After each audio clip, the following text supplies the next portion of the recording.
Hello दोस्तों, कैसे हो आप सभी।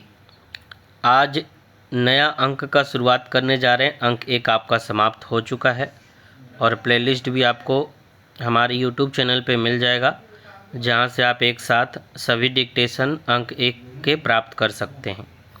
आज से हम अंक 4 शुरू कर रहे हैं और इसमें हम बैकग्राउंड को वाइट ही रखे हैं ताकि आप वर्ड के साथ, जो कठिन वर्ड है उसके साथ इस पीडीएफ को प्रिंट कर सकें।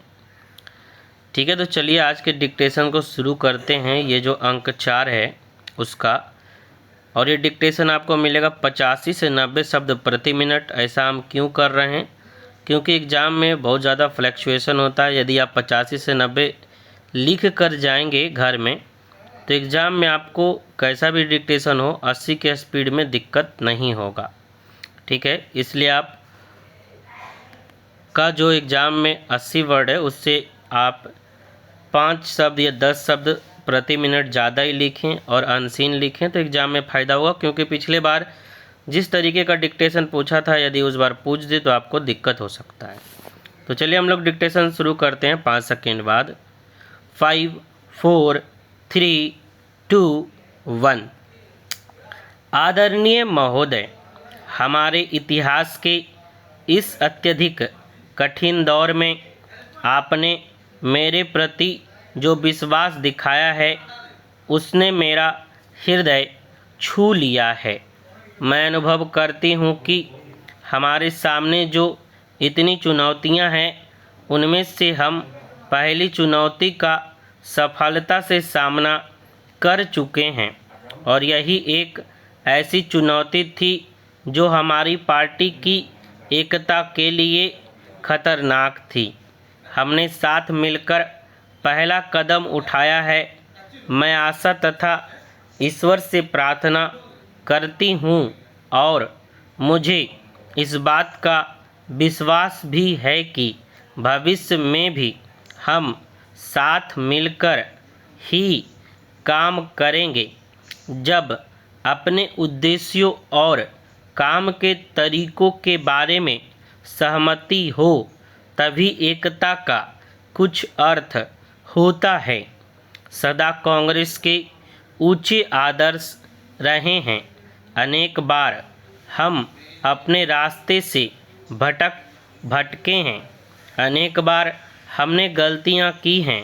हमारी बहुत सी कमियां हैं, लेकिन सदा हमारा यही प्रयास रहा है और आज भी है कि हम इन लक्ष्यों को पूरा करने के लिए अधिक दृढ़ता से आगे बढ़ें।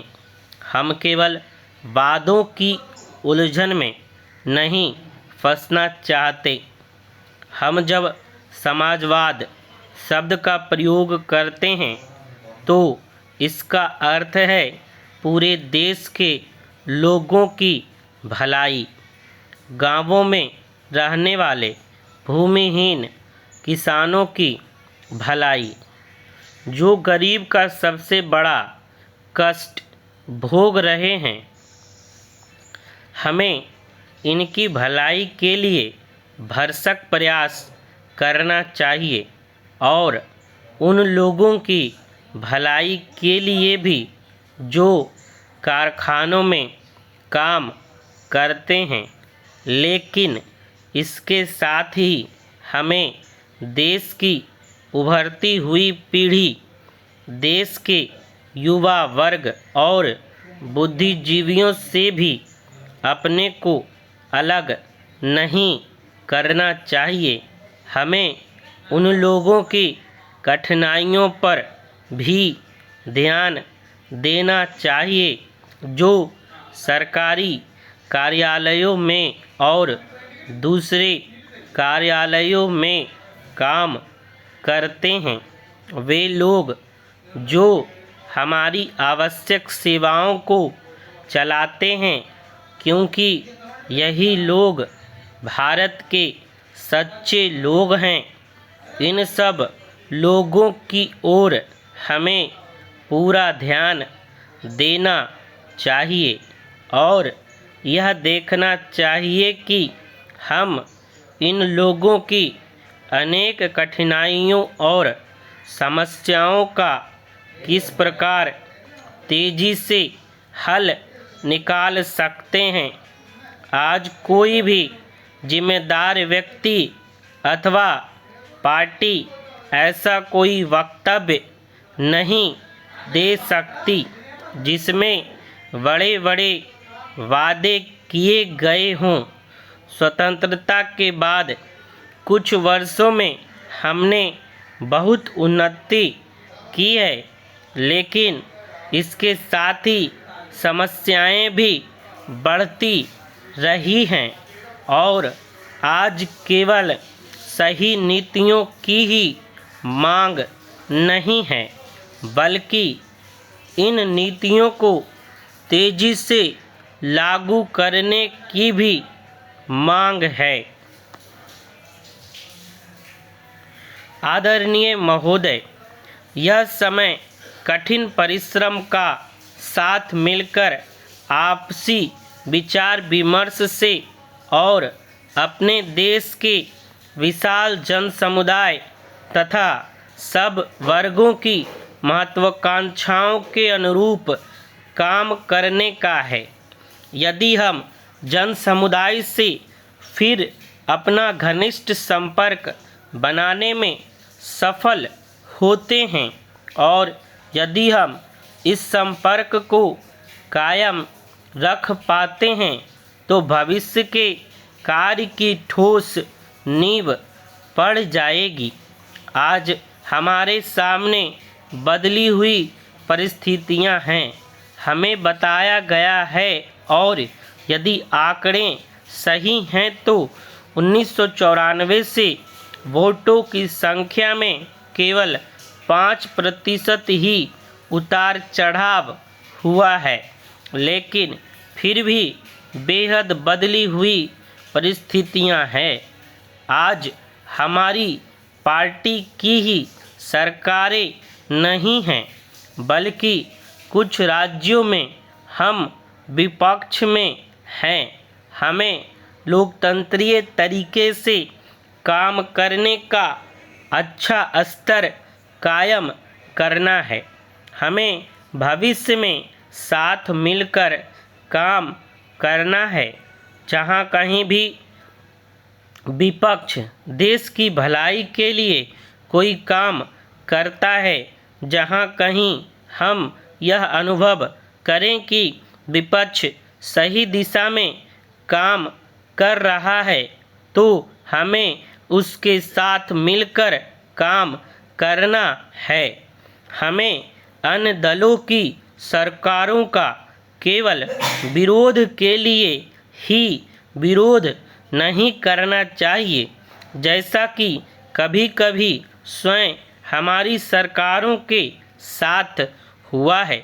यहाँ संसद में भी हमें विभिन्न तत्वों से मिलकर बने विपक्ष के साथ मिलकर काम करने में कुछ कठिनाई होगी, लेकिन फिर भी हमें लोकतंत्र के रास्ते पर चलना है।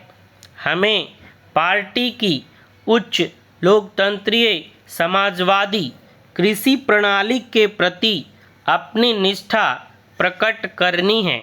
मैं यहाँ नीतियों की चर्चा नहीं करना चाहती।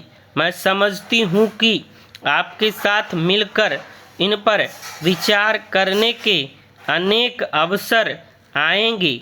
मैं आज सब नए सदस्यों का स्वागत करना चाहती हूँ। हम नए सदस्यों का स्वागत करते हैं और आशा करते हैं कि वे लोकसभा के कार्य में मूल्यवान योगदान देंगे और उनकी उपस्थिति से हमारी पार्टी का स्तर ऊंचा उठेगा। इनके साथ ही मैं उन लोगों को भी अपनी शुभकामनाएं देती हूं जो आज हमारे साथ यहाँ मौजूद नहीं हैं। ये लोग हमारे मूल्यवान सहयोगी रहे हैं। इन लोगों ने सदन की चर्चाओं में महत्वपूर्ण भूमिका निभाई है। उन्होंने पार्टी के कार्यों में महत्वपूर्ण सहयोग दिया है। हमें उन परिचित चेहरों का अभाव खलेगा, पर हम आशा करते हैं कि चाहे वे लोग कहीं भी क्यों न हों, उनकी सलाह हमें मिलती रहेगी। समाप्त। आप डिक्टेशन लिखें और आपको यदि डिक्टेशन अच्छा लगा तो आप अपने दोस्तों को शेयर ज़रूर करें ताकि वो लोग को भी इनका फ़ायदा मिल सके। धन्यवाद।